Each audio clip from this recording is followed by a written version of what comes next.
Hey guys, welcome back to my channel. Today I'm going to show you the top 3 tools that I can't live without when it comes to coloring. Number 1, color swatch sheets. These make it so much easier to pick main and secondary colors that create a theme or a vibe for the pages without always having to do test spots on blank sheets and then wasting all your marker ink. That way you know what colors were going to look good together before you start coloring your page. They also make it easier to just become more familiar with your colors, so when you're going for a certain look, you know which look to go for and what marker to grab. I print mine out on this Epson Ultra Premium presentation paper. It's got a matte finish, and you can get it on Amazon, so I'll provide a link to it in the description. What I like about this paper is that it is a crisp, clean white, so I can really compare colors honestly without the paper interfering with what each color actually looks like when I go to use it. I also prefer these smaller swatch sheets so that I can hold one up to another and compare the specific colors. And the fact that they're little tiny rectangles is just perfect for me, because then I can block out the colors that I'm not interested in and just really compare the ones that I especially like. For me, I just use my finger. If I want to see what this one and this one look like and I don't want this to interfere, I just put my finger over it. But you can also take a small thin marker and just hold it over there, so that way you've got a better comparison of your colors. If you want to use the exact same ones I'm using, again, I made this file myself and you can find it in my Etsy store. I think it's less than like $1.75. And of course you can just print it again and again as your coloring tool collection grows. So creating color swatches is the first thing I do on that happy day when new markers arrive. Okay, actually, truthfully, the first thing I do is a little happy dance because it's so much fun when coloring tools arrive. But then I go and I create color swatch sheets. So my number 1 tool, first thing that I can't live without, are these color swatch sheets. Highly recommend doing that. And yes, I also highly recommend the happy dance because it's super fun. The second tool that I can't live without are Prismacolor Premier Soft Core Pencils. So I've got a couple here. These actually allow you to create so many amazing effects, patterns, highlights, and shadows on your pages. And yes, I will say they're a little pricey compared to the Crayola brand, but in my opinion, they are worth every penny, and they last a really long time. I saved and saved to get the set that I use, and I've been coloring for years and still haven't had to replace a single pencil yet. So if you are strapped for cash, maybe because you just bought a giant set of markers, totally understandable because markers rock, but maybe you don't have extra money for a whole new set of something else. That's okay. In that case, I recommend you get these 3 colors: the Prismacolor Premier Black, the white, and also the Canary Yellow. So the black colored pencil fixes uh-ohs. And when I say uh-ohs, what I mean is that it easily cleans up lines where you got marker or jelly roll highlight marks in the spots where you don't want them to be. So you can see here on my page, this is actually a white jelly roll, and I got it all over these black lines when I added this cute little pattern to her little drawers here. And it was ugly, I mean really ugly, but I didn't have to worry because I had my black Prismacolor Premier pencil, and it totally saved the day, cleaned up the lines, and just made everything return to a nice professional look. I know some prefer to use something that is a little more intense, like a fine tip permanent black marker. Maybe they think it's quicker, but I will say for me, when it comes to touching up stuff, I prefer using something that matches the black of the coloring book lines just a little better. Black marker is really rich in that in some coloring books where you do your touch-ups, black marker can be so much darker than the actual line that it actually stands out and can look funny. But this pencil crayon, although it's rich in color, isn't as intense, so it blends better with the black lines in all of the coloring books that I've tried thus far. The white and the yellow are a must-have if you want to create lighting effects.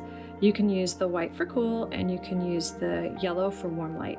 And I've got a couple examples here to help you see what I'm talking about. So let me just flip to the pages I've earmarked. So for example, on this page, you can see I've used some white pencil crayon to add some glowy effects to her side and her arm and this little carrot and the dog.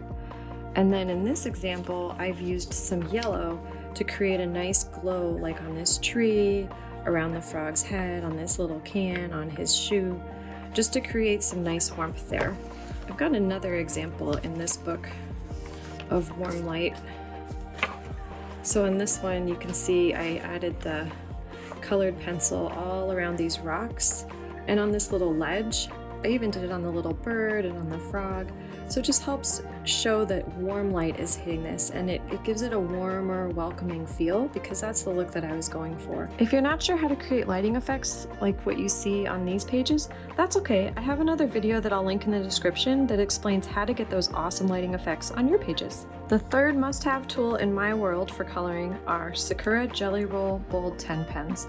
It's important to make sure that they say they are bold 10s, because you don't want the 8 or the 5. Those are just too thin and they will get clogged. And the scale doesn't really match the lines that you'll find in a lot of coloring books, especially the Coco books. The 10 just works a lot better for that. And the reason why these are so important is because they actually work hand in hand with Prismacolor pencils. How so? Well, they amp up the light. So anytime you want to do light effects, these actually allow the light to pop. So as I showed before, I did a nice light glow around this girl's side, and then I amped it up by adding some jelly roll on top of it. So the glowy parts pencil crayon, the actual crisp white is what came from the jelly roll. And then same with this page, you can see I've got, you know, the yellow, the kind of glowy yellow here, and then I amped it up with the actual Bold 10 Sakura jelly roll. And it just helps to bring the pages to life and amps it up. I will say too, if you're doing anything with social media, if you're trying to color your pages and photograph them, as soon as you put any of these behind a camera, the camera tends to like to downplay all of your light and shadows. So if you do any of this, you kind of want to go one step further than what you would normally do on your page, just so that when you photograph it, it amps it up a little bit. You can play with contrast to try to help that, but it's only going to help you so far. So it's really good to just have a nice image to work with, knowing you're going to put it on social media, and then you don't have any issues. So another thing that you can use these for, I bookmarked another page, is that you can use them to create frosty windows, which is super fun. So I've got this nice little scene. This is in the Girl Moments coloring book, and I just wanted to add some nice frost to the windows to just sort of create the effect that this is a chilly day. Yes, she's in a coat with a scarf, but even the windows have frost. So in order to do that, I just took my white Bold 10 and I ran a line of jelly roll all along this edge of the window, and then I took just a regular old Q-tip, the kind you put in yours, but don't use used ones because that's gross. And you just take a clean one and just slide it across, and just draw a little bit, slide it across, draw a little bit, slide it across. Don't do the whole thing and then try to slide it across, because by the time you get here, after you've worked here, this is going to be dry, so that's not what you want. So just do a little bit at a time and just use a Q-tip, and it can help blend it out, and you can create some really cool frosty window looks. The other thing too to keep in mind is if you're trying to do a frosty window, the background should be as dark as you can get it without making the picture look weird, because if it's really light, you kind of don't see it. In fact, probably people didn't even notice there were some white lines here, just because the background is so light in this spot. It's really hard to see the line there, whereas with this curtain, it's dark purple, well, not dark purple, but a darker purple. And it allows the contrast of the frost to just stand out a little more. If you look on this side, I've got frost, and it's actually thicker and like more intense, but you don't notice it as much because the background isn't as dark. And I mean, that's okay, because it would have looked weird if I just started coloring purple back here. So you kind of have to look at the scene and see what's actually making sense.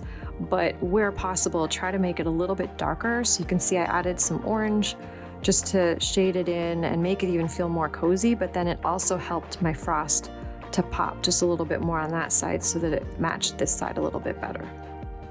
So those are my favorite tools that I can't live without when it comes to coloring. Just a quick recap, we have our color swatches, and then we also have our 3 Prismacolor Premier Soft Core pencils. Again, if you can get a set, great. If you're strapped for cash, then I would just recommend these 3.